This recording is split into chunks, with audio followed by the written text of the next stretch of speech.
Hello, नमस्ते भाई। कैसे हैं आप सभी दोस्तों? आशा और उम्मीद करेंगे कि सभी के सभी साथी अच्छे होंगे। आप सभी लोगों का बहुत बहुत हार्दिक स्वागत है आपके अपने परिवार फुंतरू जी पर। साथियों, अगर आपने इस वीडियो को क्लिक किया है तो या तो आपने आईटीआई कर रखी है और आप रेलवे में जॉब पाने का सपना देख रहे हैं, या आप एक ऐसे बच्चे हैं जो इस नंबर को देखकर इस वीडियो के अंदर आए हैं। तो आज की इस वीडियो का बनाने का उद्देश्य आप दोनों प्रकार के प्राणियों के लिए है। सभी साथी जो है बहुत ध्यान से कंप्लीट वीडियो ठहर कर देखेंगे तो ही बात समझ में आएगी। मैंने यहां इसीलिए लिख भी दिया है। आप ऐसा मत करना कि 2 मिनट वीडियो देख लें फिर कुछ भी समझ में नहीं आएगा, ठीक है? क्योंकि कब कहां कौन सी बात मैं बोलूंगा ये मुझे भी नहीं पता।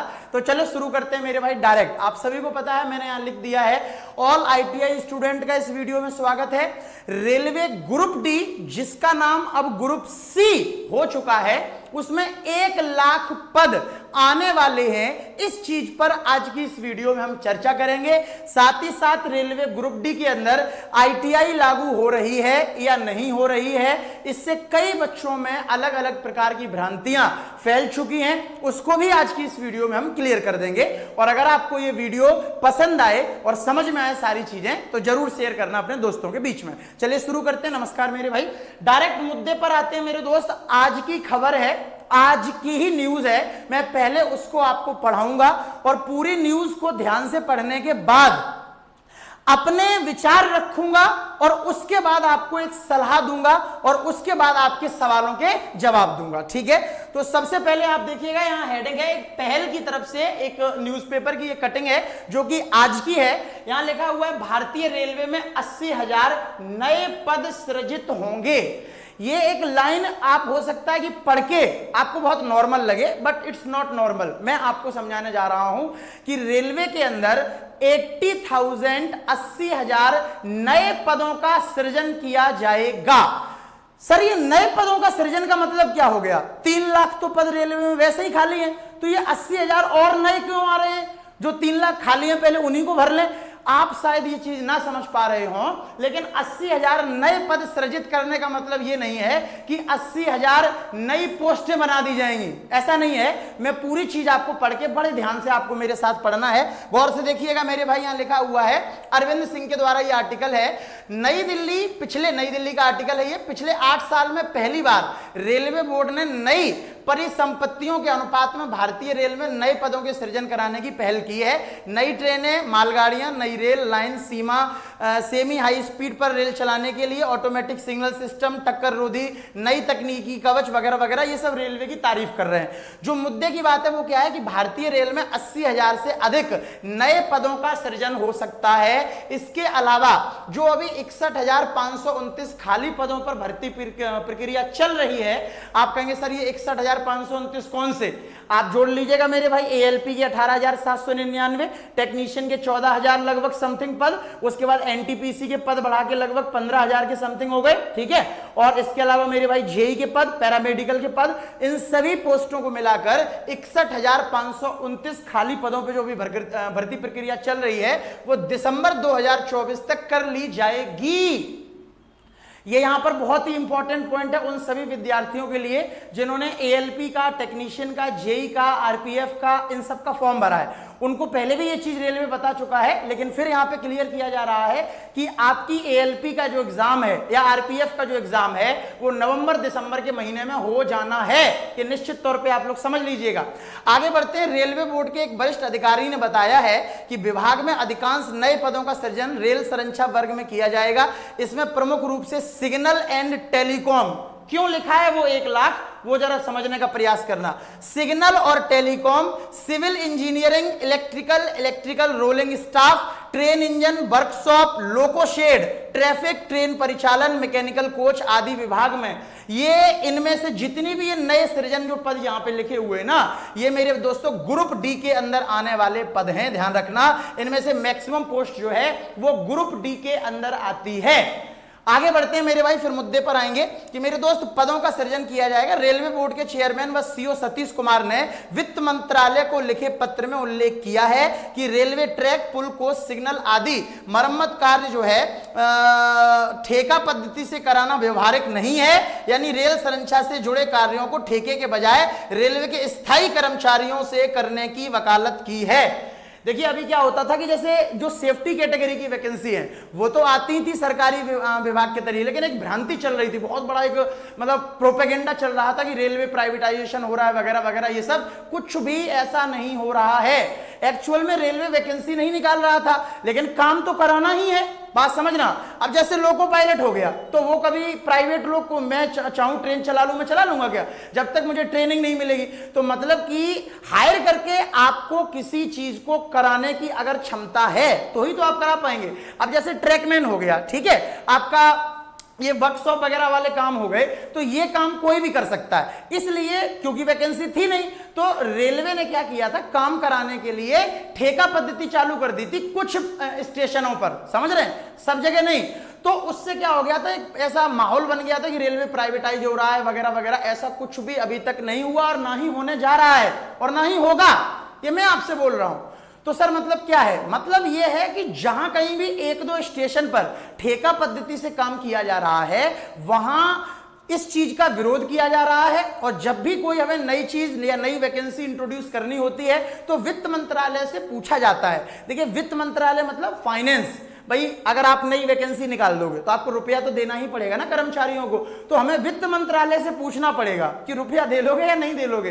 तो वो सारा एक प्रोसेस होता है, वो सारा एक मतलब समझ रहे एक प्रक्रिया का हिस्सा है। ये हर बार होता है, ऐसा नहीं कि इस बार नया हो रहा है।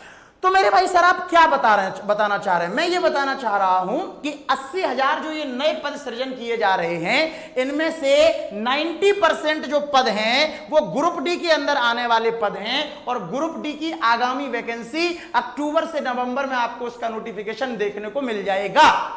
तो सर इस वैकेंसी के अंदर मतलब क्या बात होगी? इस वैकेंसी के अंदर 1 लाख से ऊपर पद आने की संभावना पूरी तरीके से बन रही है। आपने पहले भी सुना होगा 80,000 जो नए पद सृजन किए जा रहे हैं वो ग्रुप डी वाली ही पोस्ट की जा रही हैं। यहां लिखा हुआ है, आप देखिए पढ़ सकते हो बहुत ध्यान से, ठीक है। तो उम्मीद है कि आपको यहां से कुछ बातें समझ में अवश्य आई होंगी। जब इतनी सारी बातें हमने की ही हैं तो हम यहीं लगे हाथों ग्रुप डी के एग्जाम पैटर्न के बारे में भी, सिलेक्शन प्रोसेस के बारे में भी जान लेते हैं। और इसके बाद हम इस मुद्दे पर आएंगे कि आईटीआई लागू हो रहा है या नहीं हो रहा है। इसका एक बहुत बड़ा प्रोपेगेंडा चल रहा है, तो वो चीज भी हम आपको जरूर बताएंगे, ठीक है। तो सबसे पहले हम लोग आ जाते हैं ग्रुप डी की सिलेक्शन प्रोसेस पर कि मान लेते हैं नवंबर में ग्रुप डी की वैकेंसी आ गई जो कि प्रस्तावित है कि अक्टूबर से नवंबर में नोटिफिकेशन आ जाएगा।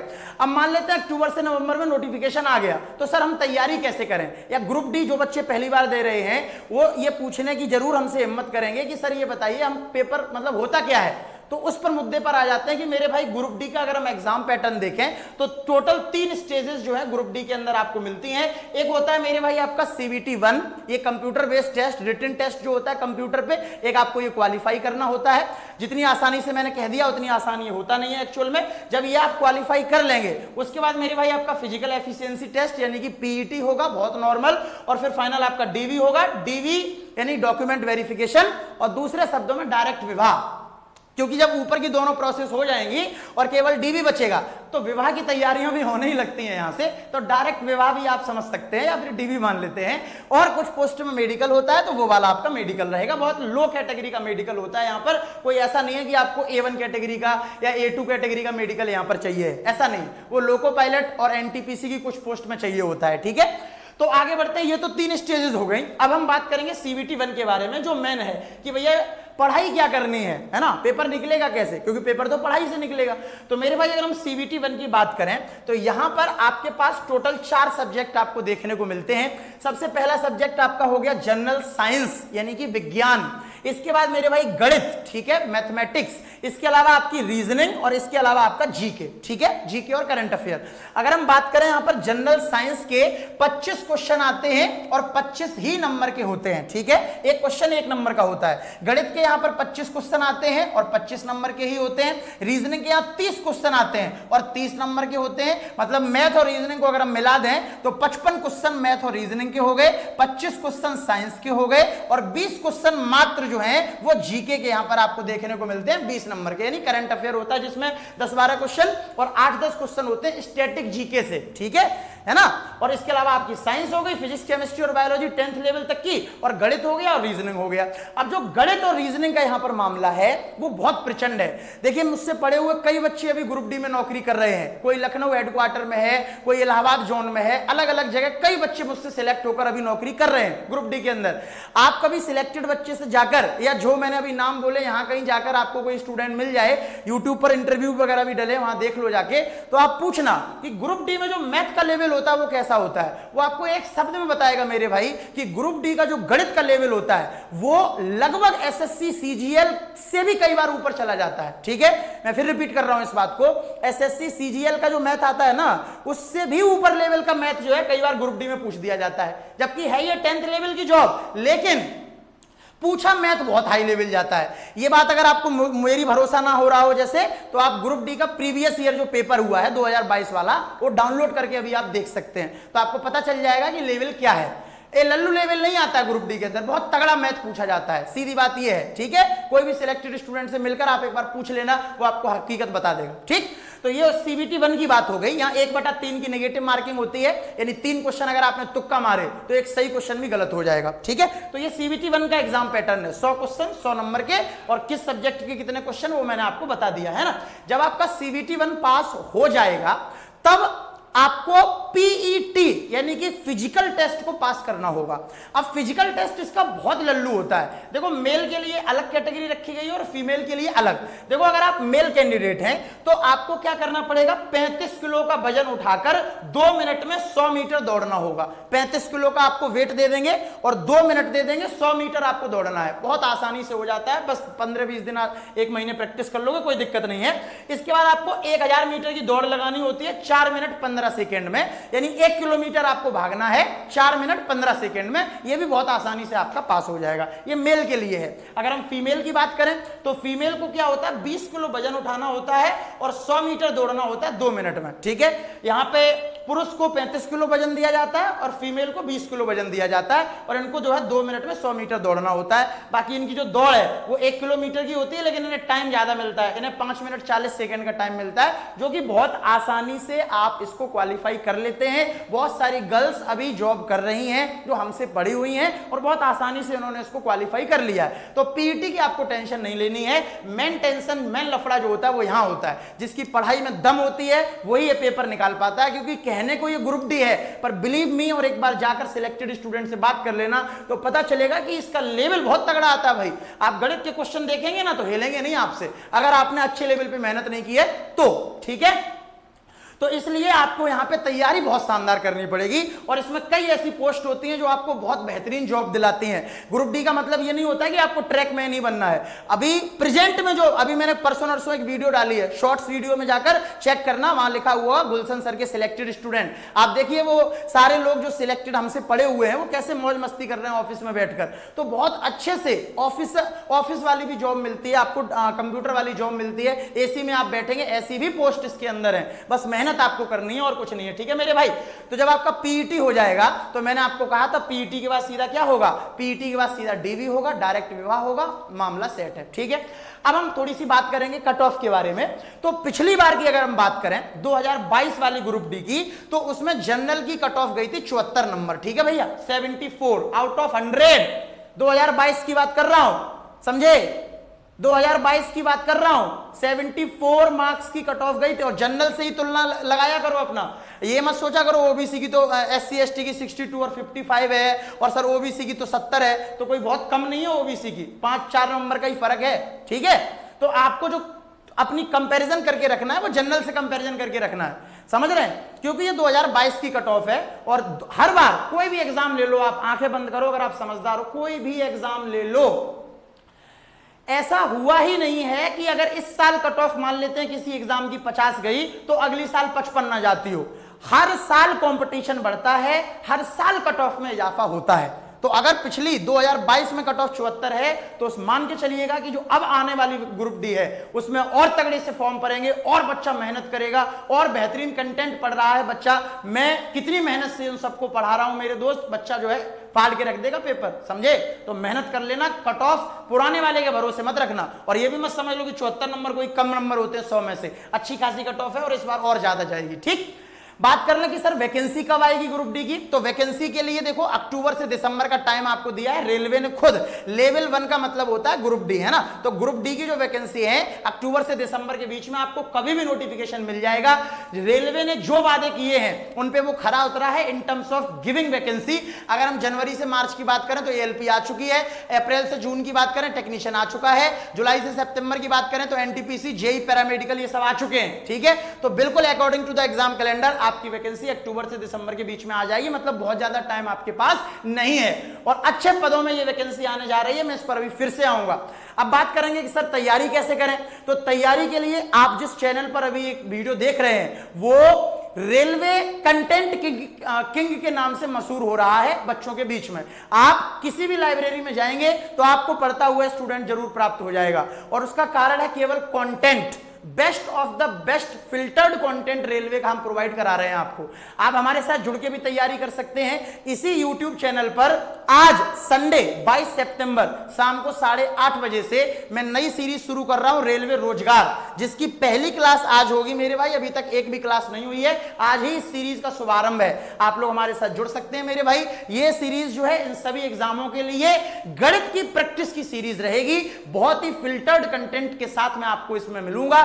सारे पीवाईक्यूज जो होंगे रेलवे के वो भी कवर किए जाएंगे, अपडेटेड कंटेंट जो होगा वो भी कवर किया जाएगा, सारी स्पीडी वगैरह जो घटना चक्र वगैरह, पिनेकल वगैरह, किरण वगैरह जितनी भी बुक्स हैं उनके सभी बेहतरीन क्वेश्चंस ऑफ कलेक्शन भी कवर किए जाएंगे और लंबी चलेगी ये सीरीज, मतलब मजा आ जाएगा। बाकी अगर आप हमारे साथ हमारे कोर्स में जुड़ना चाहते हैं, तैयारी करना चाहते हैं, बिल्कुल जीरो लेवल से फाउंडेशन लेवल से पढ़ना चाहते हैं तो एप्लीकेशन को डाउनलोड भी कर सकते हैं और हमारे साथ आरंभ बैच में जुड़कर अपनी तैयारी कर सकते हैं। ये हमारा नया बैच है जिसमें अभी एक एक दो चैप्टर ही हो पाए हैं, तो आप जाइए और इसमें जुड़िएगा। मैथ और रीजनिंग दोनों सब्जेक्ट में खुद आपको पढ़ाता हूं। साइंस जो होगी फिजिक्स, केमिस्ट्री और बायोलॉजी वो भी आपको इस बैच के अंदर मिलेगी, हमारी टीम आपको पढ़ाएगी। हमारे अमन सर आपको फिजिक्स पढ़ाएंगे और जागृति मैम है हमारी, वो आपको केमिस्ट्री और बायोलॉजी पढ़ाएंगे। मैथ और रीजनिंग दोनों सब्जेक्ट हम खुद पढ़ाते हैं, मतलब मजा आ जाएगा आपको मेरे दोस्त। तो अगर लाइव क्लासेस लेनी है, बाद में उनको रिकॉर्डेड देखना है, तो ये वाला बैच ले लेना, ये नया है। और आपको ये चाहिए कि सर नहीं एक बार में मुझे तो पूरा सिलेबस दे दो, आप पूरा मैथ दे दो जो आपने अभी कंप्लीट किया और रिसेंटली, पूरी रीजनिंग दे दो और पूरे का पूरा साइंस दे दो, तो हमारे साथ आप इस बैच में जाके जुड़ सकते हैं। ये मैथ प्लस रीजनिंग कॉम्बो, ये वाला पोस्टर आपको एप्लीकेशन के अंदर दिख जाएगा। अगर आपको चाहिए कि सर मैथ रीजनिंग नहीं साइंस भी, तो मैथ रीजनिंग और साइंस तीनों का ही हमें एक बार में रिकॉर्डेड चाहिए, पूरा कंप्लीट सिलेबस, तो आप हमारे यकीन बैच के साथ जुड़ सकते हैं। अभी ये बैच मैंने कंप्लीट किया है, पूरा मैथ, पूरा रीजनिंग, बिल्कुल जीरो लेवल से एकदम सारे चैप्टर, पूरा गणित, अर्थमेटिक, एडवांस, हर चीज को कवर करते हुए इस बैच के अंदर मैथ, रीजनिंग और साइंस आपको पढ़ाया गया है। आप इसके साथ भी जुड़ सकते हैं। इंडिया में सबसे कम फीस है और बेस्ट कंटेंट जो है आप एक्सेस कर सकते हैं।